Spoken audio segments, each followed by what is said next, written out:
अल्लाह का तराजू इंसाफ तोलता है, मुजरिम अगर न बोले तो जुर्म बोलता है। वेलकम टू द शो, मैं हूं फिजा सलीम और आप देख रहे हैं प्रोग्राम जुर्म बोलता है। 2 नंबर धंधे करने वालों को जब यकीन हो जाए कि कानून का फंदा उनका इंतजार कर रहा है तो मजाल है उनकी कि जुर्म की राह पर एक कदम भी चल सकें। लेकिन सरकारी अफसरान जब 2 नंबरी करने वालों को किसी महबूब की तरह गले से लगा लें तो फिर वही होगा जो अब की बार सूबाई वजीर कानून राना सनाउल्लाह के शहर में हुआ। ये आप इजाजत से कर रहे हैं गवर्नमेंट? इसके कोई बकायदा तौर पर आपके पास डी सील के कागज हैं? नहीं सर, लोग हैं वो कह रहे हैं एसएचओ क्या कर लेगा, एसएचओ की कर लेगा। चुक लो बस ठीक, चुक लो बस ठीक है। हाँ ये मुझे रिश्वत दी है ना।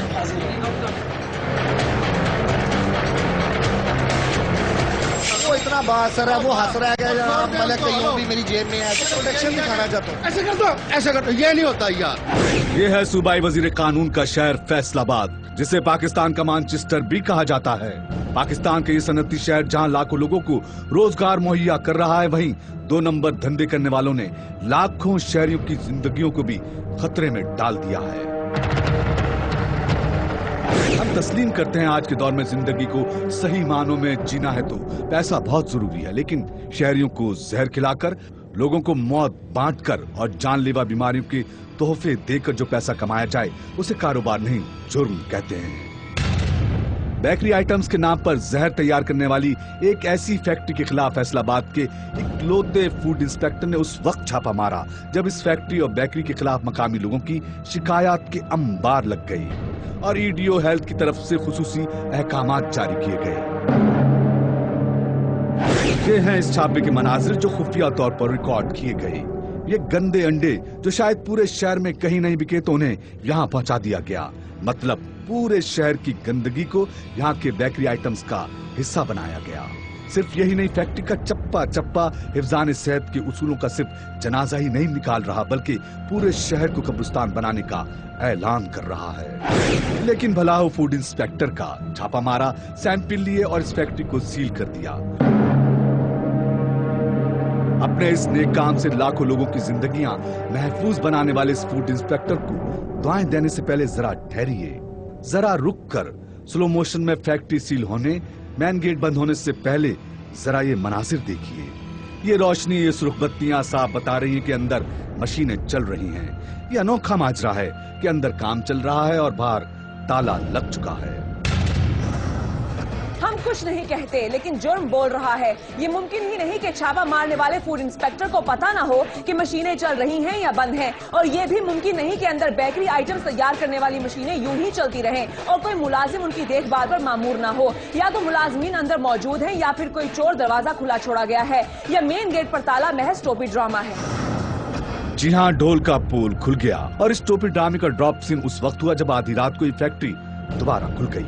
लेकिन किसके कहने पर, किसने आधी रात को ऑर्डर पास किए, कैसे रातों रात सैंपल का नतीजा भी आ गया, कैसे मुद्दतों से जहर बनाने वाला चंद घंटों में हिफ्ज़ान सेहत के उसूलों पर पूरा उतर गया। यही सब जानने जुर्म बोलता है की टीम पहुंची है फैसलाबाद की इस फैक्ट्री के बाहर। जुर्म बोलता है की टीम फैसलाबाद सिटी में मौजूद है। पाकिस्तान के हवाले से कहा जाता है कि फैसलाबाद पाकिस्तान का मानचेस्टर है।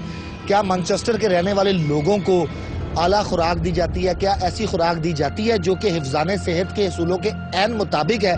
इस वक्त जो ये फुटेज हमारे पास स्पाई कैम से चल रही है, इस हवाले से मैं आपको ये बता दूं कि ये फुटेज 23 नवंबर 2013 को ली गई थी और ये फुटेज थी एक फैक्ट्री के अंदर, बेकरी का सामान बनाने वाली ये फैक्ट्री थी जिसको सील किया गया 23/11/2013 को।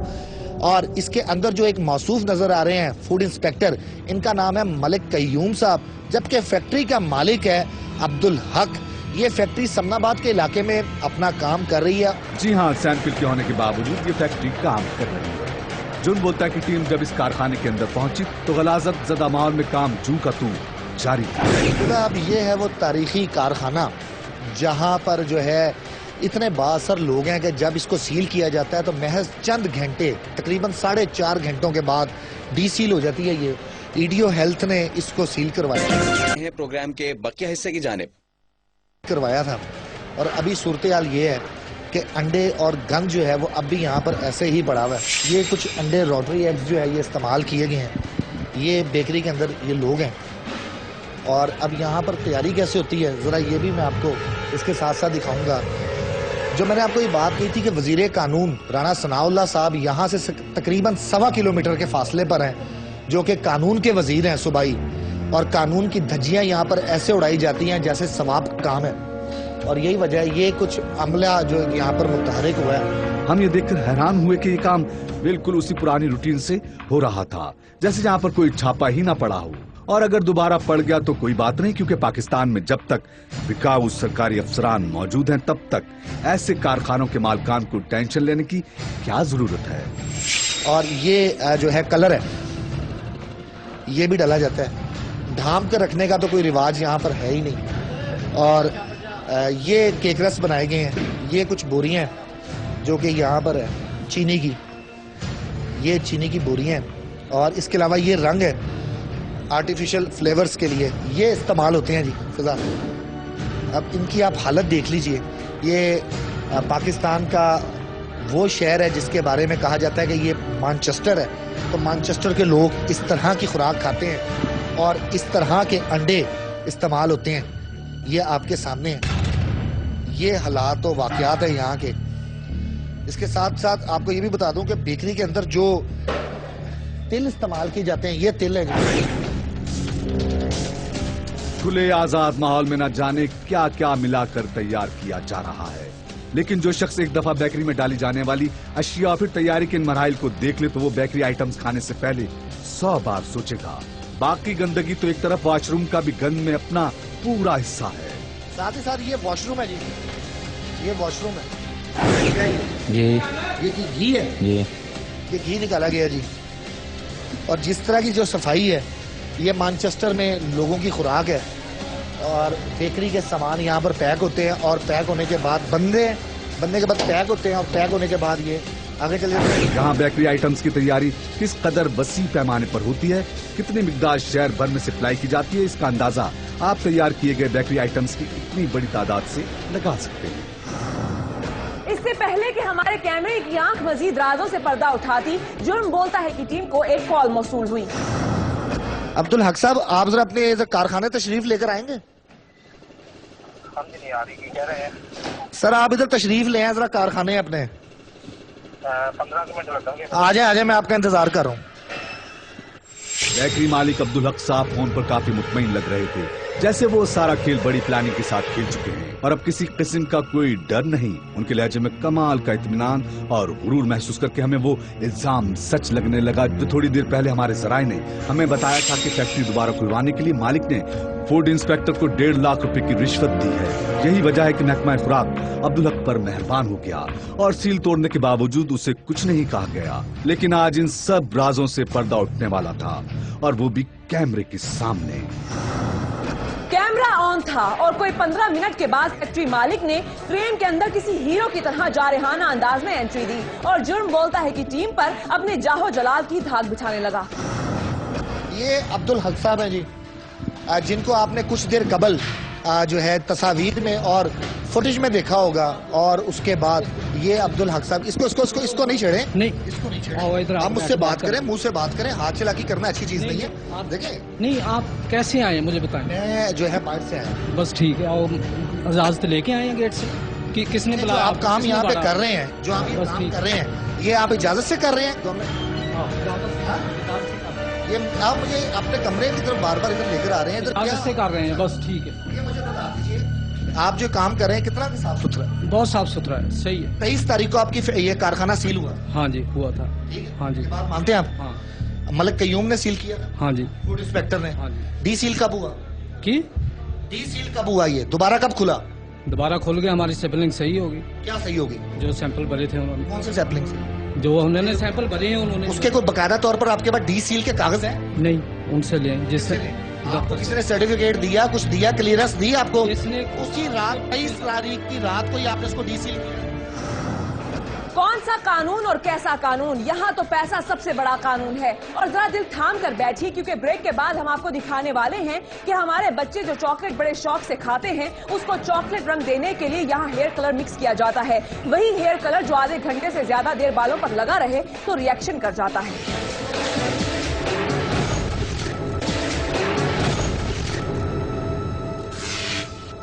फैक्ट्री मालिक कोशिश के बावजूद अपनी बौखलाहट को संभाल नहीं पा रहा था और हमें यकीन नहीं आ रहा था कि चॉकलेट को रंग देने के लिए ये लोग हेयर कलर को भी इस्तेमाल कर सकते हैं। जुर्म बोलता है कि टीम को फैक्ट्री मालिक के ऑफिस से जहां स्टैंप किए गए सैंपल मिले, वहीं इस डिब्बे के अंदर हेयर कलर की मौजूदगी ने हमें चौंका के रख दिया।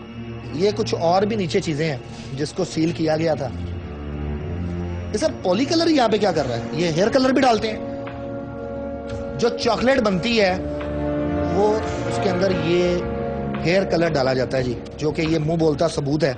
एक ही कलर की अब ये सारे आपको एक ही चीज निकलेगी। जो चॉकलेट बनती है इसके अंदर ये देख लीजिए नेचुरल लाइट ब्राउन, ये तमाम चीजें। सबसे पहले ये जो चीज़ें तैयार की जाती हैं इनकी बाकायदा तौर पर लाइसेंस दिया जाता है, रजिस्ट्रेशन की जाती है। खुदा ना खास्ता यहाँ से कोई जहरीली चीज़ जो है वो मार्केट में जाती है और उससे खाने से लोगों का नुकसान होता है, तो किस बंदे को पकड़ा जाएगा? कौन है वो लोग? ये किराए की जगह है, मकान को बंद करेंगे, यहाँ से चले जाएंगे। हुकूमत इसके लिए सबसे पहले लाइसेंस देती है, जैसे कि उन्होंने अपने मुंह से एतराफ़ किया है कि लाइसेंस देने के लिए हमारी डील हो गई है।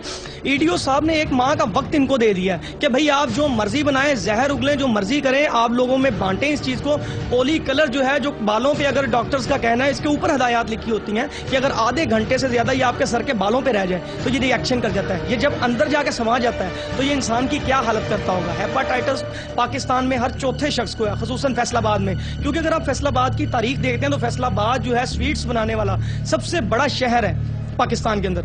और यहाँ पे अगर ये मैं आपको फूड की हालत बताऊं कि भी यहाँ पर फूड इंस्पेक्टर्स क्या कर रहे हैं, मुतलका इन स्वीट्स वालों ने एक यूनियंस बना रखी है। वो तमाम के तमाम अपना मंथली जो है वो यूनियन के सदर को पहुंचाते हैं और वो सदर जो है चुप चपीते जो है वो उस फूड इंस्पेक्टर को दे देता है। मंथली हमने यहाँ तक सुना है कि भी एक इलाके में 10-10 लाख रुपया जो है मंथली फूड इंस्पेक्टर ले रहे हैं।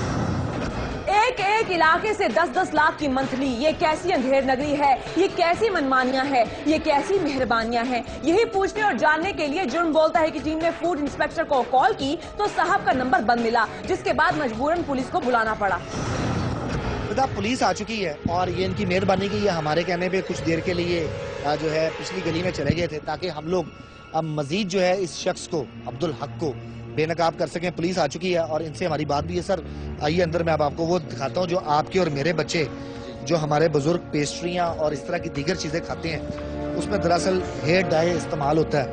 और ये भी मैं आपसे जानना चाहूँगा कि क्या इलाका पुलिस, समनाबाद पुलिस जो है वो इनसे इतना के खौफजदा है कि इनके खिलाफ किसी भी किस्म की कोई कार्रवाई नहीं कर सकती है इलाका पुलिस?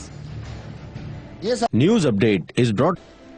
ये हेड आए हैं जो इस्तेमाल होते हैं, ये सर वो सील किए हुए सरकारी जी मुट्ठी शक्ति नहीं गर्म होती है? नहीं सर, इंशाअल्लाह हम अल्लाह ताला के फजलो करम से कानून रूल के मुताबिक जो कार्रवाई बनती है उसको हर हालत अमल में लाएंगे। पुलिस अफसर ने कार्रवाई की यकीन दहानी तो करवाई, लेकिन सूरत हाल की नजाकत को भांपते हुए अपने बड़े अफसर को भी कॉल मिला दी। लेकिन इसी दौरान बेकरी के मालिक ने जुर्म बोलता है कि टीम को भी बिकाऊ माल समझकर पैसों की ऑफर कर डाली। मेरी एक गल सुनो, नहीं ये नहीं गल, आखिर असी एडा वड्डा सैटअप कारोबार करते हैं, कोई एवं पुलिस वाला दूए तीए सानू एवं ब्लैकमेल करन, लेकिन यह है कि असी चलना, असी काम करना, तुसी भी यही कुछ करना। जी असल गल आ वो ये आ भी खर्चा पानी माड़ा मोटा लवो, चाह पानी पीवो, जॉब आ गल। माड़ा मोटा खर्चा कितना लगदा है? मेरा नाम अहमद है। अहमद साहब यही गल है बस। खुफिया कैमरे से रिकॉर्ड किए गए अब ये मनाजिर जरा गौर से देखिएगा। चलो कर लो, कितने ने इन्होंने फारग कर दो, पर वो कर देंदा मुंडा पीवा कर दो, पढ़ाओ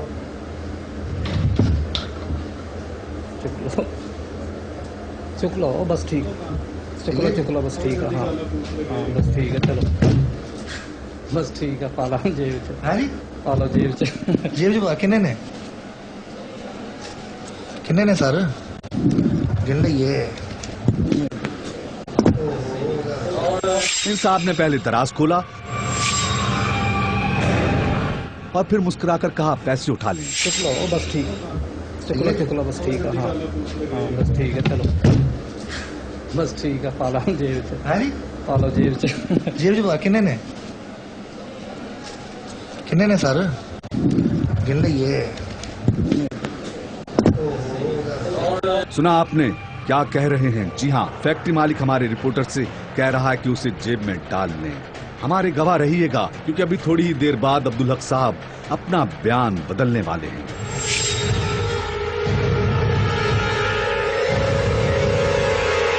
पुलिस को रिश्वत देने का इल्जाम तो जो है ना, एक सेकंड नहीं जी, ये रिकॉर्डिंग हो रही है, ये मुझे 16,000 रुपया रिश्वत दिया गया जी। रिकॉर्डिंग देखनी है आपने तो आप ये पकड़े सर, ये मुझे रिश्वत दी है ना, इसको नहीं क्यों पैसे कटे हैं तुसी इथों गले चो? दराज किसने खोला दसो? हाँ जी हाँ जी। एक नया ट्विस्ट, अब इस पे कार्रवाई कोई होती है कि नहीं? रिश्वत देने पर 16,000 रुपया, और जिस तरह ये तड़पे हैं, इन्हें शायद मेरी ये बात समझ नहीं आई थी। ये तो सिर्फ मैं 16,000 रुपया है, अल्लाह का शुक्र है मेरा ज़मीर खरीदने के लिए पैसों की जरूरत नहीं पड़ेगी, ये ज़मीर बिकाऊ नहीं है। आफरीन है 16,000 रुपया जनाब। सर वो मेरे पास सारा रिकॉर्ड है। वो जो कैमरा मैन है सर, उसकी तरबियत ही यही है इदारे की तरफ से कि बेटा कैमरा नहीं बंद करना, अगर रिपोर्टर भी कहे तो उसका कैमरा मैं भी नहीं बंद करवा सकता, वो डायरेक्ट हाई कमान से है सर। आपने क्या समझा हुआ कि हर बंदा बिकाऊ है सर? इससे ज्यादा मेरे इदारे ने मुझे पैसे देकर भेजा है कि मैं लाहौर से फैसलाबाद जाऊं और वापस आऊं। इससे ज्यादा पैसों पे हम लोग, इससे डबल पैसों पे ट्रैवल करते हैं। तो वो इसलिए नहीं करते, ये आवाम जो कि हमें देखती है ना जनाब, ये आवाम जो देखती है, जो पसंद करती है, जो माएं, जो बहनें हमें दुआएं देती हैं ना, वो इस वजह से देती हैं कि ये बिकाऊ नहीं है। जहां दीगर बहुत सारे शवाहिद थे, वहीं रिश्वत देने का जुर्म भी शामिल हो गया। लेकिन इससे पहले कि पुलिस कोई कार्रवाई करती, हमारा राब्ता फूड इंस्पेक्टर मलिक कयूम से हो ही गया, और अगले 15 से 20 मिनट में वो भी फैक्ट्री के अंदर था। क्या हुआ उसके बाद ये दिखाएंगे आपको, लेकिन एक शॉर्ट ब्रेक के बाद। Welcome back. किसी हुकूमती अहलकार से कोई सवाल न करें, लापरवाही बरतने वालों की शान में कसीदे पढ़ें, उनकी ईमानदारी के गुण गाएं, फिर तो हम अच्छे हैं। लेकिन सच्चाई का पर्दा चाक करें तो फिर हम सबसे बुरे ठहरे। हमें पता था फूड इंस्पेक्टर भी हमारे बारे में यही जज्बात लेकर आया है। यही वजह थी कि फैक्ट्री में दाखिल होते ही वो मेरी टीम को खा जाने वाली नजरों से देखने लगा। बात सिर्फ इतनी है, 2 महीने से कर रहा है, 2 दिन से कर रहा है। क्या लाइसेंस के बगैर प्रोडक्ट बनाना सही है, गलत है? बस इतना जवाब। गलत है। मैंने इसलिए ये कहा सर, अगला सवाल to the point sir, to the point चलते हैं। आपका टाइम बहुत कीमती है। आपने उनको 15 दिन की मोहलत दी आपके महकमे ने कि आप लाइसेंस बनवाएं, तब तक आपका रिजल्ट आ जाएगा नमूनों का। सर सुन लें, सर अब भी मैन्युफैक्चरिंग हो रही है, ये मैन्युफैक्चरिंग यहाँ पर कैसे आ गई, इस पर मलिक कयूम साहब क्या कार्रवाई करेंगे? इज्जत माफ मलिक कयूम साहब। मैं इंशाल्लाह आपके कहने पे आया हूँ ना, बात तो सुन लेना, मैं आया हूँ ना। मैं आप देखता हूँ ये क्या कर रहे हैं क्या नहीं कर रहे हैं। मैं अगर ये गलत काम कर रहे हैं तो मैं उसके खिलाफ एक्शन करता हूँ। ये गलत काम सही काम, ये तो प्रोडक्शन बना ही नहीं सकते जब इनके पास लाइसेंस नहीं। यार अब ऐसे तो ना बोले, मैं तो आपसे पूछ रहा हूँ सर, अगर मैं दबके से बात करूँ तो आप कैसे बात करेंगे? यही बात तो आपसे इसी तरह पूछूंगा ना, आप मेरे जवाब दें ना सर। चलो मैं भी सवाल करता हूँ, आपने कैसे रेड कर दिए बगैर गवर्नमेंट? पब्लिक का नुमाइंदा हूँ, मुझे तो आवाम ने शिकायत दी कि यहाँ पर जहर बनाया जाता है। आपको डीसी साहब के पास जाना चाहिए, ईडीओ साहब के पास, हमारे अदारे के पास, आपके पास आना चाहिए। आपने तो कहता है 1.5 लाख रुपए। मैं कहता हूँ छोड़े जी, अब जो भी बात करते हैं, पैसे लेके अगर चलान ना होते जो पैसे लेते चलान हुआ सर, ये क्या वो तो आप भी कर रहे हैं। आप कह रहे हैं जी मैं देखूंगा प्रोडक्शन में क्या कर रहे हैं, सही कर रहे हैं गलत कर रहे हैं। फुटेज मेरे पास मौजूद है कि गंदे अंडे इस्तेमाल कर रहे हैं। चलो पहले एक मीडिया आया, कितने पैसे मांग रहा था जी आपसे? कितने मांग रहा था बताएं जरा। इन्होंने कहा जी कि वो पहले जो मीडिया आया, मुझे मीडिया का ना सुनाए। मैं आया हूँ, मुझे 16,000 रुपया दिया, मैंने तो नहीं लिया। ये बैठा बता सामने। कौन सा? वो पुलिस के सामने वो 16। यार वो पैसे भी मैंने तो नहीं देखे। वो कहते हैं जी पहले वो अपना हम 1000 रुपया दे रहे थे, वो 2500 रुपया मांग रहे थे। वो मुझे गिला। सर ये प्रोडक्शन बना सकते हैं या नहीं, मुझे इस बात का जवाब बगैर। अब आगे हूँ मैं देखता हूँ, मैं आपके बुलाने पे आया। आप तो ऐसे बहस करते हैं जैसे मैं मुल्जिम हूँ। यार कमाल हो गई। मैं मुल्जिम हूँ नहीं तो कि मैं बनता जहर दिखा दूँ? बोलने का अंदाज तो सही। सर आपसे पूछ रहा हूँ, मैं आपको रिक्वेस्ट कर रहा हूँ कि जनाब इनके पास लाइसेंस नहीं है, इनके पास लाइसेंस नहीं। वो लाइसेंस फिर वो बात कर रहे हैं, मैंने लाइसेंस की कार्रवाई की थी बगैर लाइसेंस की। क्यों लाइसेंस ने क्यों काम कर रहे हैं? गवर्नमेंट ने कानून दिया है कि अगर कोई रिक्वायरमेंट मांगता है तो उसको टाइम दे दें। जरा वो दिखाएं सर जो एप्लीकेशन इन्होंने आपको मूव की है। वो मेरे पास तो महकमे के पास है ना ब्रदर, महकमे ने इनको इजाजत दी है। मेरे 24 तारीख को आपका बंदा यहाँ पर आकर चेक करके गया ना सील होने। सर 23 को आप सील कर रहे हैं। बात तो सुन ले, हर बात आप कर रहे हैं और ऐसे कर रहे हैं। जुर्म बोलता है कि टीम फूड इंस्पेक्टर को कानून याद दिलाने लगी तो महकमा खुराक के अफसर ने हमारी मदद के लिए आए कानून के अखबारों को कानून याद दिलाना शुरू कर दिया कि उनकी जुर्रत कैसे हुई यहाँ पर आने की। ये 23 तारीख है जी। एक मिनट ठहरे, आप किसके कहने पे इधर आए? हमारे कहने पे हमें कॉल किया गया कि हमारी हेल्प कीजिए इधर। कैसे हेल्प? कोई लड़ाई दंगा फसाद नहीं हो सकता, उसको प्रोवाइड करना तो हमारा फर्ज पड़ता है। नहीं हमें कॉल कर सकते हैं। ठीक है, कानून। हेलो जी जी, प्योर फूड एक्ट है, जरा आओ जी, मैं टीवी पे आप पे बात करूँ। कैमरा से हाई कोर्ट की रूलिंग है, प्योर फूड एक्ट है कि कोई पुलिस वाला, कोई इंतजामिया, इवन मजिस्ट्रेट अकेले या मीडिया नहीं किसी अदारे पे रेड कर सकते जितनी देर मुतलका महकमा साथ ना हो। महकमे को बुला लिया ना, अब बाद में बुला रहे हो। मोबाइल बंद है आपका, मुसलसल कर रहा हूँ फोन। ओह, मुझे ख्वाब आ मैंने तो आपका नंबर भी स्क्रीन पर दिखा दिया। मुझे ख्वाब आनी थी कि आप टेलीफोन कर रहे हैं, आपका टेलीफोन मोबाइल मिला। बंद है, ये जहर बना रहे हैं, हम लोगों के बच्चों को जहर खाने दें, आप कैसे हेयर डाई का बना हुआ चॉकलेट लोगों को खाने। मेरी बात तो सुन ले भाई, कानून है, कानून की बात करें। फैसलाबाद के जंगल के शेर बने हुए हैं, आप बच्चे दें या अंडे दें, आप अकेले के लिए जो है जो पहले वो यहाँ पर फूड इंस्पेक्टर मैं कार्रवाई कर गया हूँ, वो कहते हैं उनको हम 2500 रुपया दे देते तो ठीक था। सुन लेना बात, ये यहाँ पे काम गलत हो रहा है, काम गलत हो रहा है तो आपने सील किया था। और तो भाई मैं अभी आ गया हूँ आपके कहने पे, अभी भी आप राजी नहीं है सर। अच्छा मुझे एक बात, ठंडे दिमाग नहीं बैठना नहीं सर, खड़े हो गए यार, मेरे चोट लगी है, मैं नहीं खड़ा हो सकता। बाहर विजिट भी करना है ना सर, अब आप व्हील चेयर पे तो नहीं मैं करवाऊंगा विजिट सर, आपको 2 मिनट कमाल हो गई। बात सिर्फ इतनी है सर, छोटी सी यार कैमरा नहीं बंद करना ब्रदर, इन्हों दी मैं सारा विजिट भी कराना वा, सारा कोई और कानून भी दसना वा। ए तौंसबाजी तुम छड़ दो, ये मीडिया की तौंसबाजी है, जिधर जाते नहीं आप डीसी साहब के पास बच्चों को दे दिया। यार मैं वही बात कर रहा हूँ। वो इतना बात सर है, वो हंस रहा है कि मलक कयूम भी मेरी जेब में है, एसएचओ भी मेरी जेब। वो कहते हैं एयरवाइल अपना बुखारी साहब मेरी जेब में है, जो आपके यहाँ आपके न्याजी है, जो भी है शाह साहब हैं। माहौल गर्म हो चुका था। जुर्म बोलता है कि टीम, निजी टीवी चैनल्स के रिपोर्टर्स, मकामी पुलिस, अहले इलाका सब यही चाहते थे कि फूड इंस्पेक्टर गुस्सा खाने के बजाय जहर खिलाने वालों के खिलाफ कार्रवाई करे, और फिर इसी दौरान फूड इंस्पेक्टर की तबीयत अचानक खराब हो गई। मेरे इधर इस माफिया ने कातलाना हमला कराया था, जो अभी भी जख्म मेरा हरा, देखने पट्टी वगैरह लगी हुई है। मैं आपको बार बार रिक्वेस्ट कर रहा हूँ, अल्लाह ताला तकलीफ हो रही है सर, आप बैठ जाए, मैं खड़ा। आप यार आप ऐसे करते हैं कि जैसे कमाल हो गई यार। ये कौन से माफिया ने सर अटैक किया? यही मिलावट माफिया 2 नंबर काम। मैंने 4 करोड़ का, इसलिए डर गए आप इनसे? और मैं नहीं किसी से डरता, मैं सिवाय अल्लाह के। मेरे मतलब किसी दोस्त से, किसी मीडिया से बात करेंगे ना, मैं सिर्फ रब से डरता हूँ, मैं किसी से नहीं डरता।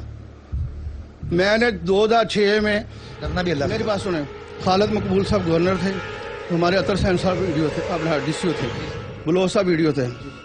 धोबी घाट ग्राउंड में गवर्नमेंट के असेसमेंट के 4 करोड़ को मेरे केले की कारकर्दगी थी, जो मेरे कातलाना हमला हुआ। आप ऐसे मुझसे बातें जैसे मैं बोलता छोड़ दें यार। वैसे सर पानी पिए, मैंने आपको दिखाया कि मेरे जख्म है, नहीं मैं नहीं पता था ना, अब तशरीफ रखें, पानी पिलाएं यार। बैठो सर, मैं फिर बैठ जाओ।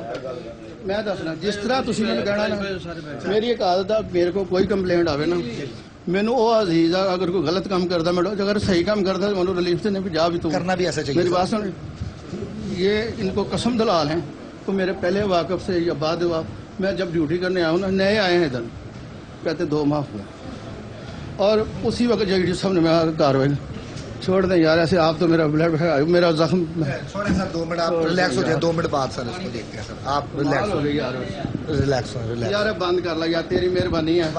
वैसे माफिया ने तकवीत पहुंच दी है कि ਇਹੋ ਜਿਹਾ अफसर ਜਿਹਦੇ कातल मेरा भाई कत्ल होया, और माफिया ने करवाया। सर आप छोड़े, 2 मिनट आप पानी तो पिए ना, ऐसे बंदे को भी आप ऐसे बातें। सर 2 मिनट आप पानी पिए, छोड़ दें 2 मिनट आप पानी पिए, रिलैक्स हो।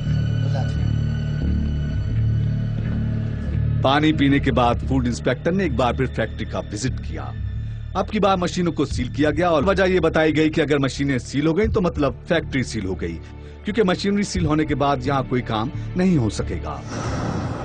फूड इंस्पेक्टर ने अच्छा किया, मशीनरी को सील कर दिया, लेकिन जब सरकारी महकमे ने फैक्ट्री को पहले सील किया तो मालिकान ने कानून को पांव तले रोनते हुए महज चंद घंटों के बाद उसे दोबारा खोल दिया। तो क्या उनके खिलाफ कोई कार्रवाई नहीं बनती? हमने ज्यादा जोर इसलिए नहीं दिया कि कहीं फूड इंस्पेक्टर की तबीयत दोबारा खराब न हो जाए, लेकिन जुर्म अब भी बोल रहा है। ब्रेक के बाद देखिए पुलिस और जुर्म बोलता है कि टीम रात के अंधेरे में खतरनाक इलाके की तंगोतारी गलियों में